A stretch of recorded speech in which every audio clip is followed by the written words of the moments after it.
Hello everyone, स्वागत है आप सभी का सतीश सर क्लासेस के इस न्यू वीडियो लेक्चर में, जिसमें आज अपन देखने वाले हैं हेनरी के नियम को। ठीक ना, ये अपना वीडियो लेक्चर नंबर मतलब कि 5 है। विलियन नामक चैप्टर चल रहा है, जिसमें अपन ने 4 लेक्चर तक कवर कर लिया है। आज इस लेक्चर में अपन देखने वाले हैं हेनरी का नियम। हेनरी के नियम से जितनी भी जरूरी बातें होंगी ना, हर बात को इस लेक्चर में करेंगे, जिससे आपके बनने वाले एग्जाम में क्वेश्चन यहीं से आएंगे। ठीक ना, जो भी चीज बता रहा हूँ उससे क्वेश्चन बनेंगे और यही चीज पूछा जाएगा। ठीक, अब बाकी देखिए, इसमें अपन समझने वाले हैं हेनरी के नियम को सबसे पहले समझेंगे, फिर हेनरी के नियम की सीमाएं देखेंगे और उनके अनुप्रयोग देखेंगे, क्या क्या अनुप्रयोग है। चलिए आइए देखते हैं हेनरी का नियम। आपको पता होगा हेनरी का नियम में हम लोग 2 टाइप से पढ़ते हैं, एक मोल अंश के रूप में पढ़ते हैं और एक नॉर्मली पढ़ते हैं स्थिर ताप पर। ठीक ना, स्थिर ताप पे दोनों होते हैं, लेकिन पढ़ते कैसे कैसे हैं उसको आप समझते हैं। ठीक, आइए देखते हैं। हेनरी का नियम है पहला। हेनरी का नियम एक ही है, लेकिन उसको 2 टाइप से पढ़ते हैं बस। ठीक, देखिए, स्थिर ताप पर किसी गैस की, क्या अपन बोल रहे हैं, स्थिर ताप, टेम्परेचर नियत होना चाहिए। ठीक ना, टेम्परेचर नियत होना चाहिए जब अपन लगा रहे हैं क्या, हेनरी का नियम। ठीक, स्थिर ताप पर किसी गैस की द्रव में विलेयता, विलेयता जो है गैस के दाब, ठीक ना, गैस के दाब के समानुपाती होती है। ठीक, बहुत सिंपल है, कुछ ज्यादा है नहीं, तो इसको मैं डायरेक्ट लिखता हूं। विलेयता जो होती है, विलेयता वो समानुपाती होती है। मे भी छोटा सा दिख रहा होगा, तो मैं थोड़ा बड़ा लिखने की कोशिश करता हूँ। ठीक ना, ताप नियत है, आपको पता चल गया। ये जो विलेयता है अपनी, विलेयता जो है ये समानुपाती है किसके, दाब के। ठीक ना, दाब के। विलेयता को अपन m से रिप्रेजेंट करते हैं, समानुपाती p हो गया। ठीक, अब ये समानुपाती का चिन्ह जो हटेगा तो यहाँ पास आ जाएगा m बराबर k इंटू p। ठीक, जहां अपन बता दे रहे हैं जहां क्या क्या चीजें हैं। ठीक, ये देखिए, जहां m विलेयता है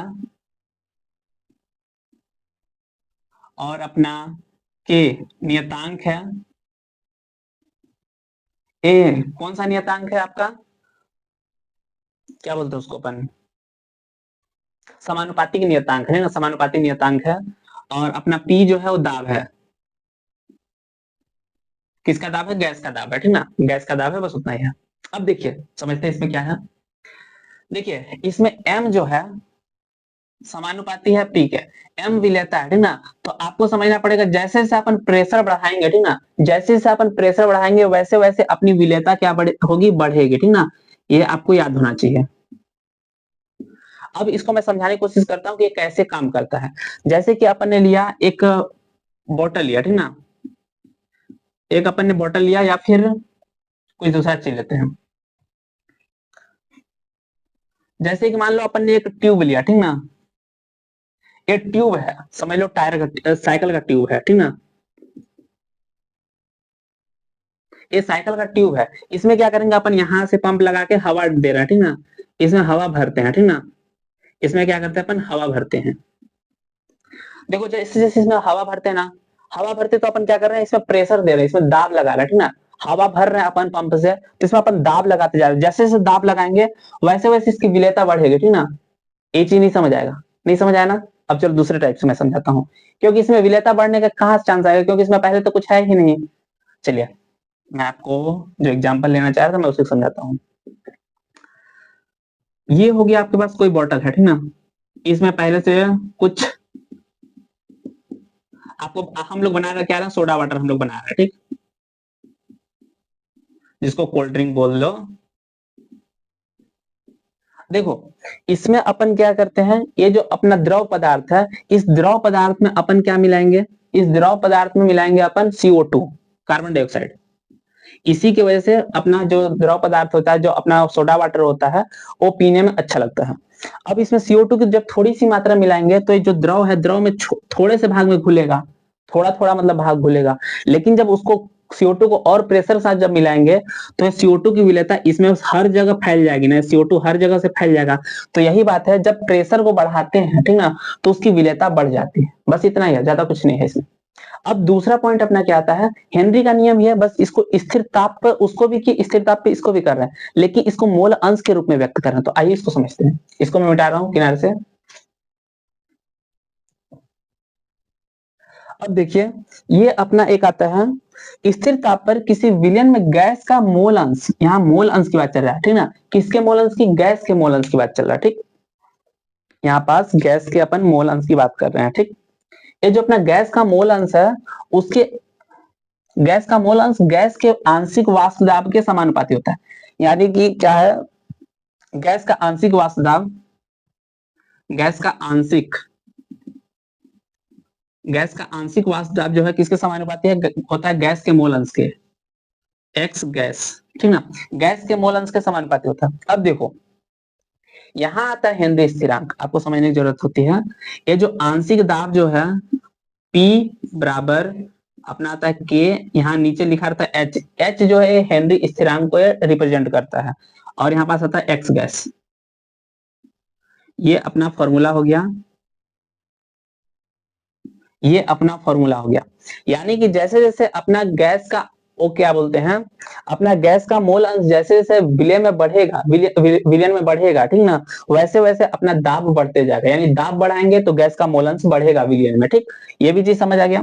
अब देखना इसमें एक क्वेश्चन बनता है, उस क्वेश्चन में आप लोग बताता हूँ, हेनरी स्थिरांक के ऊपर बनता है, ठीक ना। तो पहले इसको सॉल्व करेंगे। इसमें के एच का अगर अपन मान निकालेंगे, देखना इस के एच को यहाँ पास पकड़ते हैं, दिख रहा है, हाँ, के एच को मैं अगर पकड़ूं और यहाँ पास से के एच को पकड़ने के बाद एक्स नीचे आ जाएगा, ठीक ना, पी समान पी अपॉन एक्स गैस।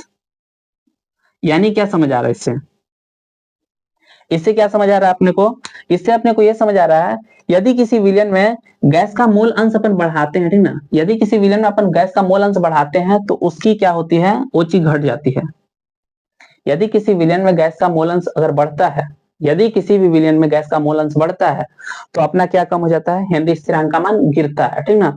लेकिन अगर किसी विलयन में गैस का दाब बढ़ाते हैं, ठीक ना, अगर किसी विलयन में गैस का दाब बढ़ाते हैं तो अपना हेनरी स्थिरांक का मान क्या होता है, बढ़ता है। ये चीज आपको पता होना चाहिए। तो इस पे क्वेश्चन बनता है, ठीक ना, उस क्वेश्चन को मैं देखना चाहूंगा। समान दाब पर गैसों की विलेयता हेनरी स्थिरांक के व्युत्क्रमानुपाती होती है। समान दाब पर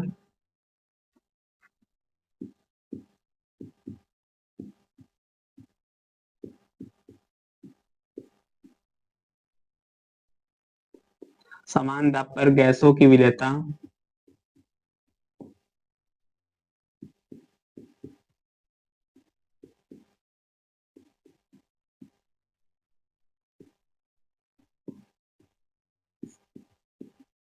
स्थिरांक के व्युत्क्रमानुपाती होती है।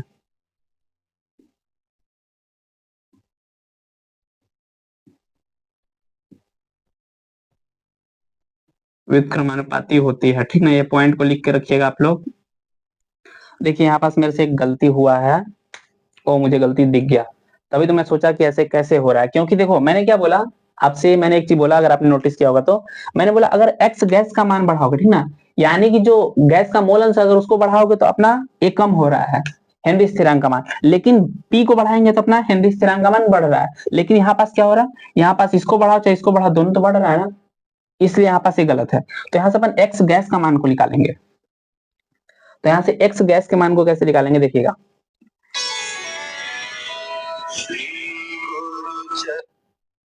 यहाँ से अपन एक्स गैस के मान को निकालेंगे।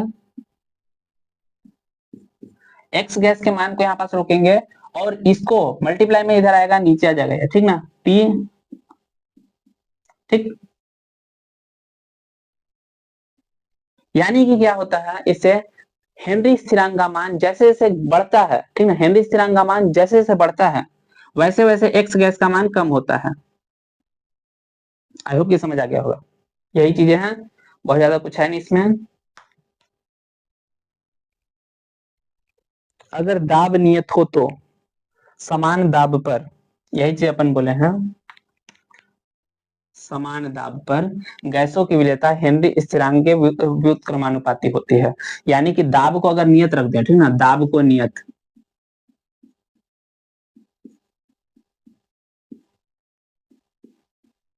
दाब को नियत रखते हुए अगर इसको अपन इधर जाते हैं, इधर मैं कर रहा हूं, ठीक ना, एक्स गैस, एक्स गैस मतलब क्या है, गैस का मोल अंश है, ठीक ना, एक्स गैस समानुपाती 1/kh।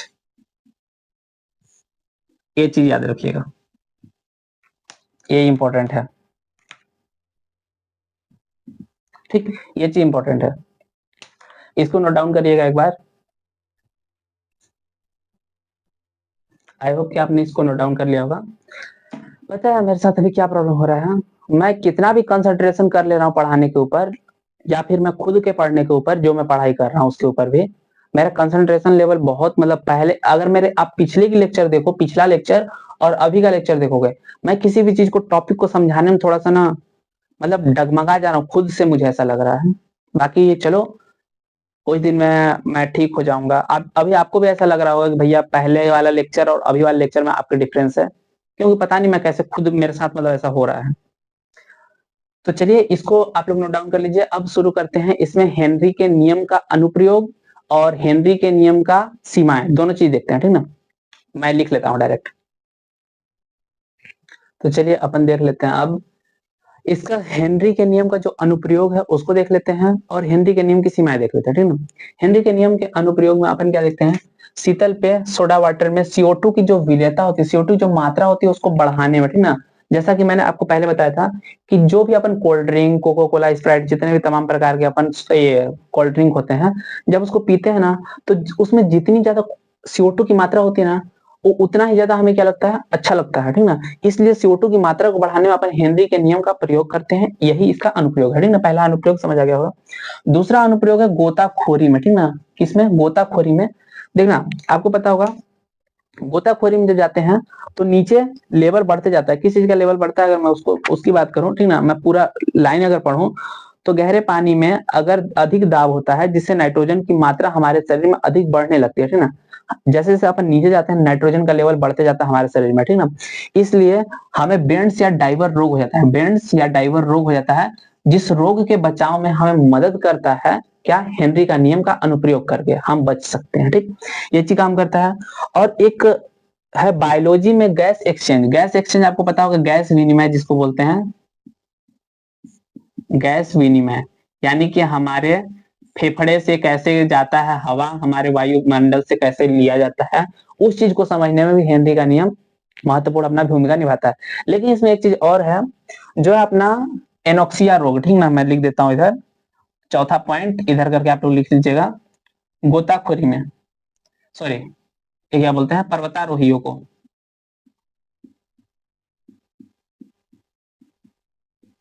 पर्वतारोहियों को एनोक्सिया, एनोक्सिया एक बीमारी है,